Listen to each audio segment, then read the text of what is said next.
भीष्म पिता ने डांटा भी उसे, शिशुपाल ने ऐसा मत बोल, लेकिन कृष्ण ने भीष्म पिता को रोक दिया। बोले नहीं दादा, कर्म करने का हर व्यक्ति को अधिकार है, कैसा भी अच्छा बुरा कर्म करने का अधिकार हर व्यक्ति को, लेकिन फल देने का काम तो मेरा है, इसे बोल। लेकिन अर्जुन कहते हैं शिशुपाल तेरे टुकड़े कर डालूंगा, क्या बोल रहा है इस गांडीव से। कन्हैया ने अर्जुन को डांटा, नहीं नहीं नहीं, आप भी मेरे बुआ के बेटा हो और ये शिशुपाल भी मेरी बुआ का बेटा है, तो दोनों मौसा भाई बोलने दो इसे।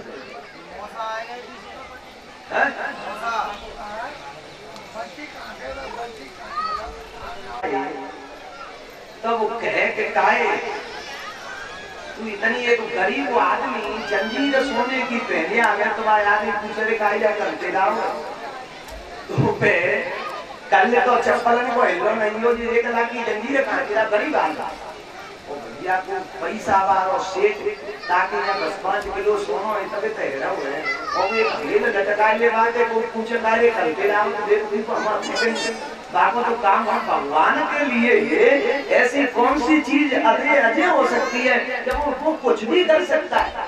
हम कोई कृष्ण मथुरा में पैदा भइले में तो सूत मारते आए ताले कैसे भूल गए, क्या ले आदमी जाई के पीछे पड़ा हुआ है, काय बाको खाना आदमी हो बाको नाम हो क्या लेना देना, और काम झगड़ो राम नाम झगड़ो हे बाको कर्म में टाइट हो करना चाहे तो करना रहे। पी शराब वेदांत की बात करते हो आदमी, पी शराब वेदांत की बात करता है, क्या लेना देना। अरे भगवान को तो पहले पकड़ जान मेरे भाई बहन, तब उसमें जाना। आज चलिए मन की व्यक्ति कथा से लगा दो तो फिर मैं बता के जाऊंगा इसे, लेकिन तुम्हें अपने घर वालों की सौगंध यदि फिर किसी व्यक्ति के सामने या तुम्हें पता हो तो आप बताओ, और यदि मैं बताऊं तो फिर आपको कसमें कि जीवन में ये खा के जाओ कि मैं किसी से तर्क नहीं करूंगा। ऐसे क्या बढ़ता है तुम्हारी, क्या जल्दी चैलेंज करते हो, कहां से आए हो मूरी कहीं का। बोलिए वाके बिहारी लाल की जय हो, बोलिए बाल कृष्ण भगवान की जय हो। कन्हैया कहते हैं नहीं बोलने दो इसे, अधिकार है, ये भी मेरी बुआ का बेटा है। जब शिशुपाल का जन्म हुआ मेरे भाई बहन तब इसका 4 भुजा और 3 नेत्र थे। एक दिन नारद जी गए तो नारद जी को शिशुपाल की मां ने पूछा बाबा मेरे या बेटा का मृत्यु स्थान कैसा होगा। तब नारद जी कहते हैं कि जिस व्यक्ति के दर्शन करके और जाके ये 3रा नेत्र छूट जाए और 2 भुजा टूट के गिर जाए, समझ लेना उसी के द्वारा मारा जाएगा। एक दिन कृष्ण बुआ के घर गए, आंगन में शिशुपाल खेल रहा था, दर्शन करते ही वो 2 भुजा टूट के गिर पड़ी, 2 भुजा टूट के गिर पड़ी, 3रा नेत्र छुपा। कृष्ण की बुआ ने हाथ जोड़ के कन्हैया से कहा लाला मेरे बेटा का तेरे हाथ काल। कन्हैया बोले बुआ मैं तेरे लाला को क्यों मारूंगा, तो कि नारद जी बता के गए तो कि सुन बुआ तेरा लाला 100 गाली देगा मेरे से, तब तक तो इसकी तरफ देखूंगा।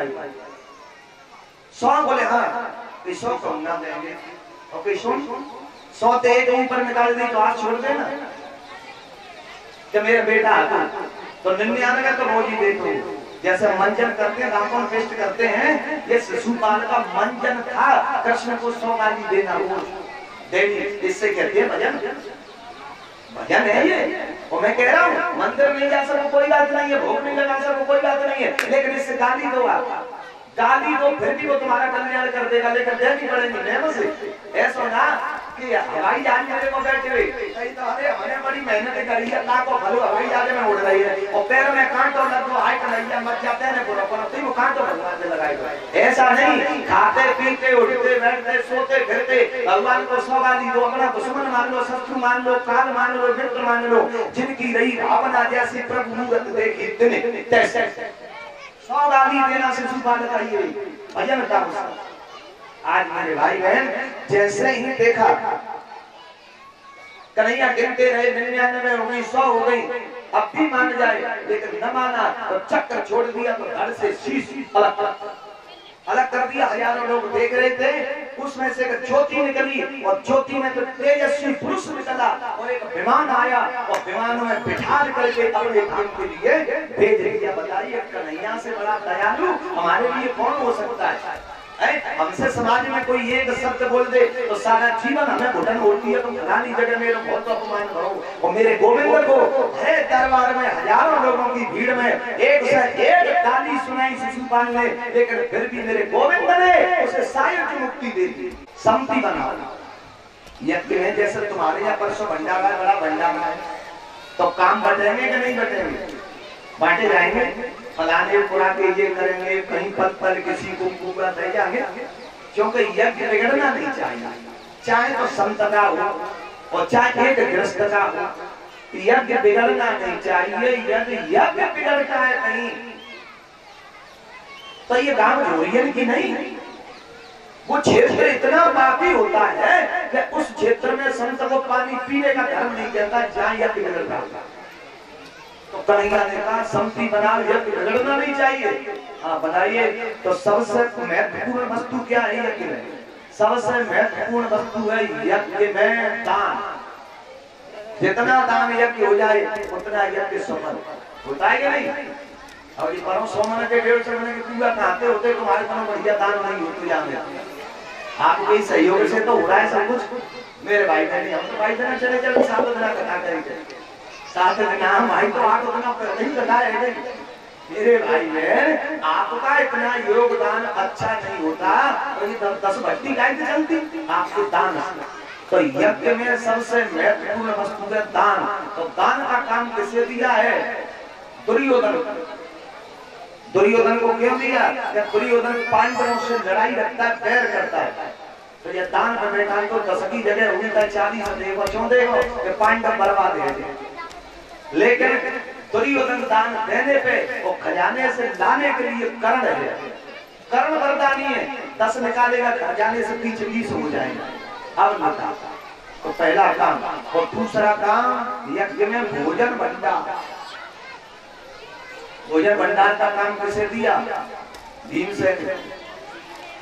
क्यों? जब खुद ज्यादा खाते तो दूसरे को भर पेट खवाने को बाजार को आज दिल्ली को एक समोसा ला और या काम को बैठो 60 रुपया खाएंगे लाल और बाजार जो टेनिया के लिए भोजन कराएंगे तो वो तो धरिए को पूरा दे पूछो काय और ले और ले।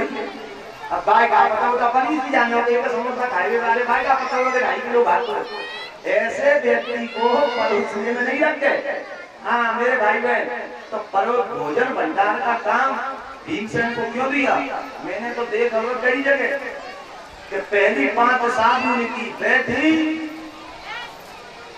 और धनी के पेट में चचूंदर चली तो कब तो खीर की ट्रॉली में जाए कब पूरा नहीं में और कब हलवाई ने कहा भाई कहती ना भाई बागे वो ढोल पुतल पर 12 बजे तो 3 बजे पे बाग और ढोल बजना होता उन्हें यह थरक। इसीलिए जो भी हो रहा है ठाकुर तू जान, मेरे पे ठाकुर मैंने कर दिया अब तू कर, भगवान की भंडार को।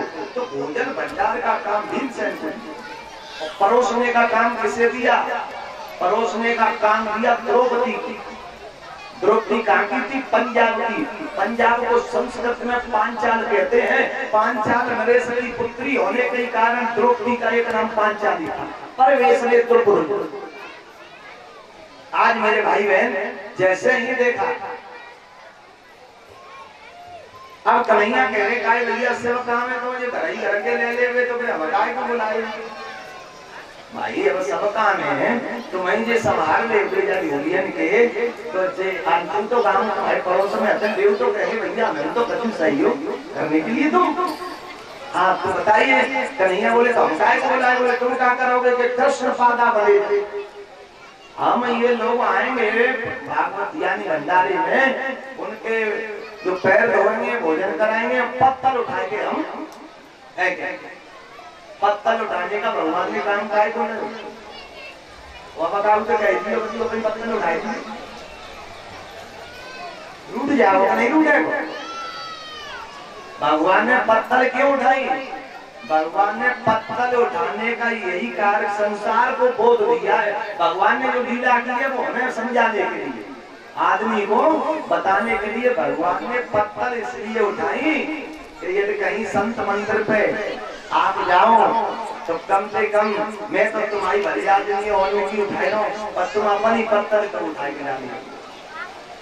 हाँ, लेकिन मेरे भाई बहन पर पुराना जी का मानना हो, आदमी संविधान की मानना हो, वही आवश्यकता है बड़ो शास्त्र रामायण जो कछु हतो है ते वही अंते बात प्रमाण है। तो भैया तो ये अच्छा लगे ताई तू तर पर ठाकुर जी तो कह रहे कि मैंने तो अन्न की जा रही है तुम्हारी, पर तुम अपन ही तो उठाए के अब पता हो या भोजन कर जाए कोई साथी हमारी पत्तल फेंके तो क्या हमारे लिए दोष नहीं है? लगेगा पाप लगेगा भाई, हम सेवा कर नहीं सकते हैं तो संत ब्राह्मण से सेवा कराओ मत तुम। इसलिए कन्हैया ने पत्थर डाले। सुखदेव जी कहते हैं राजे परीक्षित इसी दुर्योधन इसी यज्ञ में दुर्योधन की हंसी हुई, यज्ञ पूर्ण हुआ तो दुर्योधन पांडवों से जलता था पहले से ही और महल देखने के लिए चला मैदान का बना हुआ ऐसा पांडवों का अद्भुत महल कि जब दरवाजा है वहां तो दीवार दिखाई देती है, जब दीवार है वहां दरवाजा दिखाई देता है, या जल है वहां फल दिखाई देता है, या फल है वहां जल दिखाई देता है। दुर्योधन का पैर फिसल के गिर पड़ा। द्रौपदी कहती है अंधस्य पुत्र अंध, अंधों के तो अंधे ही होते हैं, क्या जरूरत थी कहने की। यही रामायण का कर्म प्रसंग और महाभारत का युद्ध ये कर्कशा वाणी के द्वारा जीवन में प्रयास करना चाहिए आदमी है। ऐसा शब्द न बोले कि किसी के हृदय पे ऐसा घाव पैदा कर दे या जीवन भर मर्म लगा धरती को भाग पूर्ण न हो। पांडवों का यज्ञ होता है, सब रिश्तेदार विदाई देते हैं, अपना अपना मस्तक युधिष्ठिर के चरणों में झुकाते जा रहे हैं।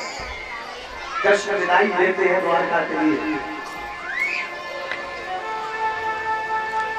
तो धर्मराज युधिष्ठिर अपने महल में जाते हैं तो अपने पलंग पर पैर के ऊपर हाथ और हाथ पे गोली दुखी मुद्रा तो पीछे मैया कुंती पहुंच गई। कुंती ने पूछा बेटा युधिष्ठिर कैसे तू दुखी, आंखों में आंसू है? बोले नहीं, सब लोग आए थे, अच्छा लग रहा है, आज विदाई दे दिए, द्वारकाधीश चले गए हैं इसलिए बोले दुख है। कुंती कहती है नहीं बेटा तू अपने परिवार के भाग्य तो देख, बड़े बड़े राजा महाराज तेरे चरणों में शीश झुका के गए हैं और देख दुनिया ब्रह्मांड का मालिक तेरे घर आज पत्थर उठा के गए, चिंता नहीं करनी चाहिए। लेकिन बेटा इतना कहते ही कहते मैं कुंती कहती बेटा तूने बहुत अच्छा कार्य किया, लेकिन तेरा आज एक बड़ा भाई और होता तो वो और काम तूने नहीं किया वो उसको करता। कर्ण की तरफ इशारा कर दिया, कर्ण की तरफ इशारा किया कि आज तेरी जगह पर तेरा साथ में एक बड़ा भाई और होता तो चार चांद लग जाते। इतनी कहकर की बात कुंती बोलती बोलती रुकी। धर्मराज ने देखा मां कैसे रुक गई, बोलो आगे। तब कुंती ने कहा है बेटा सब काम अच्छा हुआ लेकिन तेरे घर में एक काम अच्छा नहीं है। क्या कि हमारे यज्ञ पांडाल में शिशुपाल की मौत, शिशुपाल की मृत्यु हमारे यज्ञ में हुई, ये काम अच्छा नहीं है। और तो है ही कोई किसी का मर्डर कर दिया जाए पांडाल में तो अच्छा तो नहीं होगा। कुंती कह रहे बेटा शिशुपाल का मरण हुआ ये अच्छा नहीं हुआ। तो धन्य धर्मराज युधिष्ठिर ने कितना सटीक जवाब दिया और कृष्ण का भी बचाव किया कि मां क्या करते, कृष्ण से कितनी गाली दी। जरा शिशुपाल का षड्यंत्र था कि पांडवों का यज्ञ नहीं हो पाया, गाली दी कृष्ण से। कुंती कहती है बेटा शिशुपाल ने गाली दी, वो मेरी बहन का बेटा था, तुम्हारी मौसी का बेटा था, पर तुमने कभी गाली कृष्ण को दी? बोले मां हमने गाली नहीं दी। क्यों नहीं दी? बोले वो तो भगवान है, हम भगवान को गाली देंगे। तो युधिष्ठिर आप जानते हो कि कृष्ण ब्रह्म है और शिशुपाल जानता नहीं, वो जानता नहीं है, वो पागल होता है और पागल को मारा नहीं जाता, समझाया जाता है। अरे तू तो बड़ा था, तुझे तो बेटा बैलेंस नहीं होता है इसको। और बेटा क्या दुर्योधन तेरा भाई नहीं था? जरा देखिए कुंती समझा रही है कि बेटा दुर्योधन तेरा भाई नहीं था। युधिष्ठिर कहते हैं हाँ हाँ भाई था, तो हमने तो उसका सम्मान की, हमने उसे कोषाध्यक्ष बना दिया, दान में डाल दिया। ठीक है कोषाध्यक्ष बनाया, लेकिन हमारे घर कोई आदमी आया और फिर वो वापस जाए तो क्या हम उससे नहीं कहते हैं हाथ जोड़ के भैया फिर कभी आते जाते रहना, हमसे कोई गलती हो उसे क्षमा करना। तुमने ये बात दुर्योधन से कही? अब युधिष्ठिर पर कोई जवाब नहीं। कुंती कहती है बेटा दुर्योधन यहाँ से गया तो मेरे पास महलों में पहुंचा और उसने अपना मुकुट खोपड़ी से उतार कर मेरे चरणों में धर दियो और कहा कि कुंता मां ये गांधारी का बेटा प्रणाम कर रहा है, आपके यज्ञ में हम आए, हमसे जैसी बनी वैसी सेवा की। यदि मेरे से कोई गलती हुई हो दुर्योधन से मां तो गांधारी का बेटा समझ के मुझे क्षमा कर देना। तो कुंती कह रही है बेटा मैंने दुर्योधन की आंखों में अपमान की झलक देखी उस समय, और दुर्योधन ने मेरे से एक बात कही कि मां मैं तेरे यज्ञ में आया, लेकिन आज मैं इतना दर्द लेके जा रहा हूं क्या मैं उसे जीत में भुला नहीं सकता? इतना दुख लेकर के मैं जा रहा हूँ, आज मुझे इतना कष्ट दिया गया है कि मैं उसे जीत में भुला नहीं सकता। बेटा तू नहीं जानता है, मैं जानती हूँ दुर्योधन को। जिस दुर्योधन का जन्म हुआ इस धरती पे, उस दिन सृष्टि में किसी का जन्म ही नहीं हुआ था। जिस दिन दुर्योधन का जन्म या धरती पे हुआ उस दिन सृष्टि में किसी का जन्म नहीं हुआ, उस घड़ी नहीं। तो क्या मैं जानता वो आदमी इस बात का बदला एक दिन अवश्य लेगा। मैंने उसकी आंखों में अपमान देखी। कुंती ने बार बार अपने बेटा को समझाया मेरे प्यारे, तो महाभारत का युद्ध बताइए किसी का बाप अंधा हो और एक घर की कोई तुम्हारे दरवाजे पर उसका बेटा गिर जाए और एक महिला के कंधों के कंधे होते, द्रौपदी को क्या आवश्यकता थी बोलने की? कोई जरूरत नहीं थी मेरे भाई बहन। लेकिन महाभारत का युद्ध और रामायण का कर्ण प्रसंग वाणी के द्वारा हुआ। जीवन में आदमी को प्रयास करना चाहिए, वाणी ऐसी बोलिए मन का आपा खोए और निपुण शीतल करे खुद हूँ शीतल। लेकिन कुछ लोगों को तो आदत है बुरा बोलने की। जब वो बुरा बोलते हैं तो वो तो खैर यही समझते हमें हम तो बहुत अच्छा बोल रहे हैं, बात कर रहे हैं, लेकिन वो चले पे नमक का काम करते। एक राजा ने अपने में एक महल बनाया रहने के लिए, 25 वर्ष में बन के तैयार हुए। तो यहाँ महल बना, पास में एक गांव और गांव में एक मुखिया जी रहते। तो मुखिया बड़ा आदमी हो तो पहले अचानक वो मुखिया जी आ गए, वही राजा का। राजा ने कहा आइए मुखिया जी, हाथ पकड़ा और कई घंटा महल घूम के दिखाया, दरवाजे पर कुर्सी डाल दी, चाय पिलाई। अब राजा बैठो, राजा के पास मुखिया ने खोपड़ी पकड़ ली।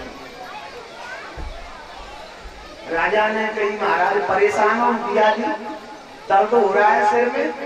बोले नहीं, क्योंकि ये महल कैसा लगा मेरो, अरे महल फिर तो ऐसा ठीक है, पर दरवाजों के फुटको है कई छेको, क्योंकि मैं तो दर्द है दरवाजे देखते।